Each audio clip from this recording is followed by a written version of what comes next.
Hello everyone. So today we are going to start with a new chapter in civics which is considered to be one of the most important chapter for every citizen of our country to be aware about, the Union Executive.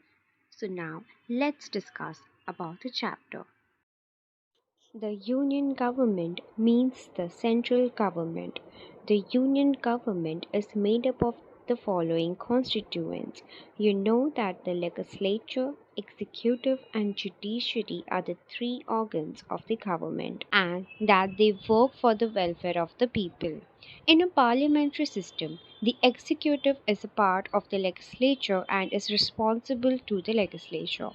When we learn about the executive, it is important for us to understand who are included in the executive, what are the constitutional provisions relating to executive, and what is the process of policy making for the public welfare. India's Union Executive comprises of the President, the Prime Minister, and the Council of Ministers, including the Vice President of India. I would also like to brief you about the legislative and judiciary before starting with the executive. The legislative comprises of the Rajya Sabha and the Lok Sabha. The Rajya Sabha is also called as the Council of State. The Constitution provides that the Rajya Sabha shall consist of 250 members, of which 12 members shall be nominated by the President from amongst persons having special knowledge of practical experience in respect of such matter as literature, science, art, and social service, and not more than 238 representatives of the state and the union territory. Election to the Rajya Sabha are indirect.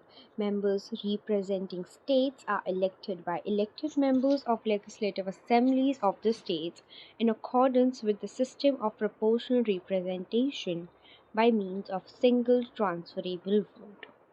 Now, talking about the Lok Sabha, the Lok Sabha, just as the name suggests, is composed of the representatives of people chosen by direct election. The maximum strength of the House envisaged by the Constitution is now 552. The total elective membership of the Lok Sabha is distributed among states in such a way that the ratio between the number of seats allotted to each state and population of the state is, as far as practicable, the same for all the state.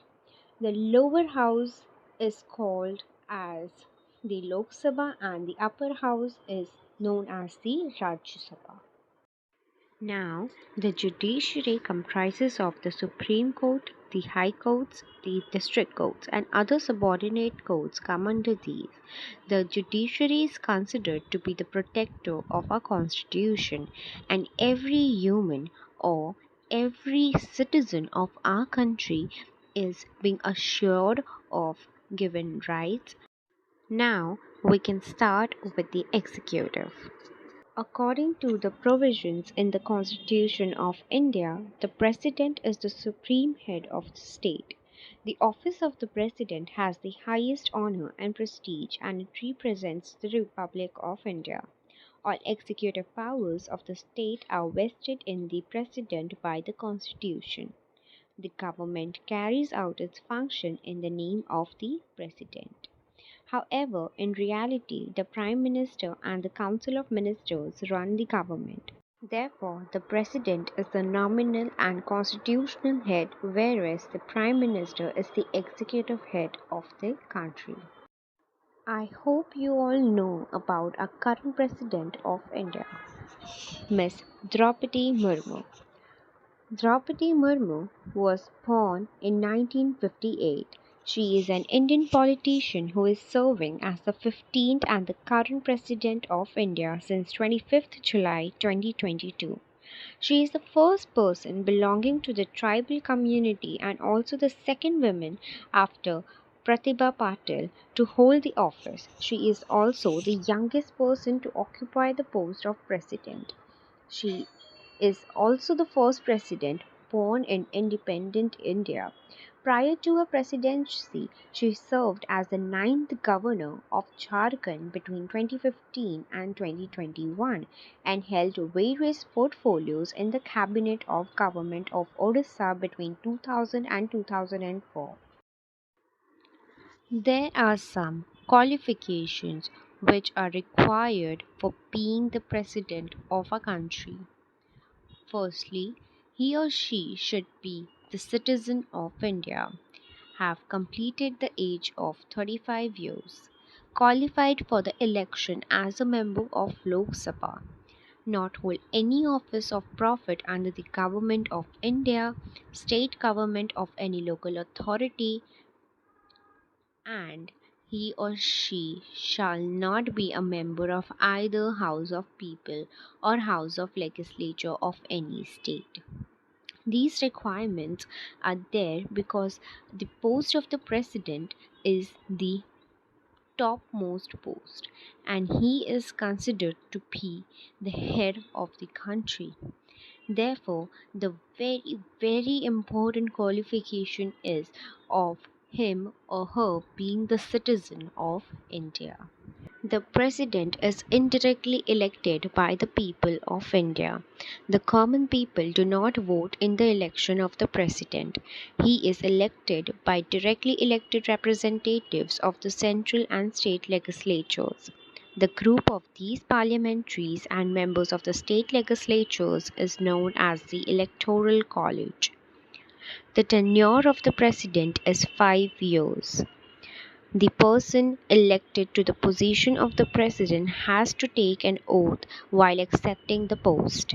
According to the oath, the president bears the responsibility of protecting the constitution and ensuring that the government runs as per the constitution. The oath is taken in front of the Chief Justice of India. The President governs in accordance with the advice given by the Prime Minister and the Council of Ministers. The responsibility of protecting the Constitution is shouldered by the President. But if any act of President violates the Constitution, then the Parliament has the authority to remove the President.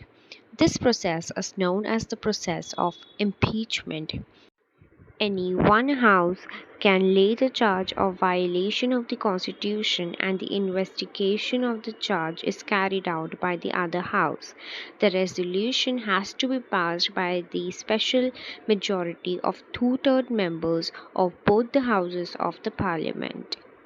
The Constitution has entrusted several powers and functions to the President. A few functions are enumerated as follows. The very first power is the legislative power. The President of India is an integral part of the Parliament. He holds the power to summon the Houses of the Parliament separately or jointly, giving reasons. He can also prorogue the House, address them, and even dissolve the Lok Sabha. He ceremonially addresses the first session of both the Houses post general election to the Lok Sabha. According to Article 86, in cases of serious disagreement with the Council of Ministers, he can even pass messages to either or both the houses.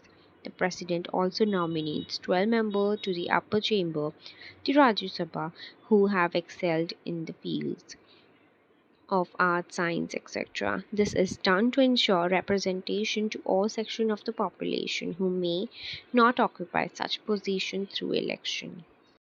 The next power is the judicial power. The president is vested with judicial powers. This enables him or her to gather the advice of the judiciary on a query related to law or fact which is of public importance while giving assent to a bill. This advice is, however, not binding on president per se.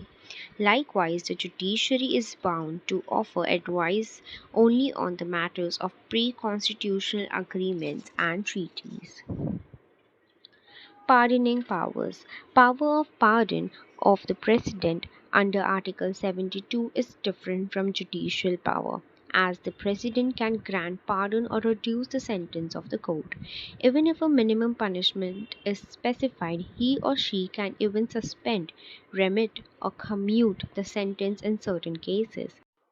This power is founded on consideration of public good and public welfare. It is a power of clemency exercised to correct judicial errors and undo instances of miscarriage of justice. The decision concerning pardoning by the president are independent of the views of the prime minister or the majority of Lok Sabha, but in most cases the cabinet is consulted. The next is the financial powers. India's president also has financial authority. Without the president's approval, no money bill or financial bill can be submitted in the parliament.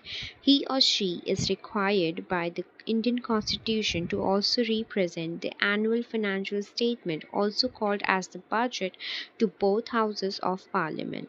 The central government's revenue and expenditure estimates for the coming year are shown in this statement. It should be noted that without the President's assent, no proposal for spending money or producing revenue for government objectives can be tabled in the Parliament. Talking about the emergency powers, the president is vested with vast emergency powers. He or she can impose three kinds of emergency, namely the financial emergency, the national emergency, and the state emergency. Next, we have is the military power. As the head of the state, the president is the supreme commander of the Indian armed forces. He is entitled to declare war or conclude a peace treaty on the recommendation or advice of the Council of Ministers headed by the Prime Minister. However, the exercise of this power is regulated by the rule of law. Many important contracts and treaties are moreover signed in his name.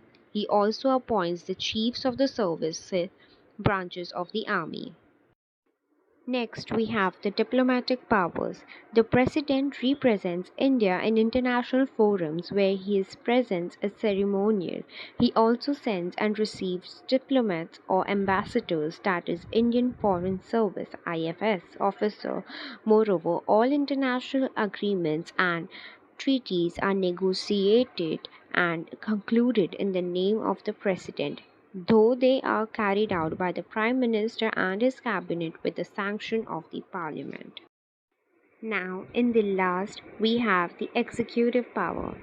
The President of India holds the power to appoint the Prime Minister and, on his advice, the other ministers of the Union, the judges of the Supreme Court and the High Courts, the governor of the states, the attorney general, the chairman and the members of the Public Service Commission, the members of the Finance Commission, special officer for scheduled caste and scheduled tribes, and many more. The president is rarely able to exercise discretion in appointing the prime minister. Normally, he is obligated to summon the leader of the political party that wins an absolute majority in the Lok Sabha to become the prime minister and form the government.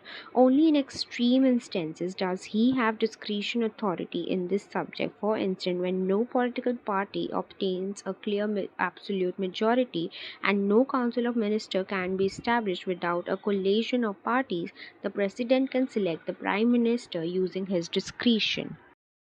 Now, that's the end of a topic. I hope you all understood the topic. Thank you.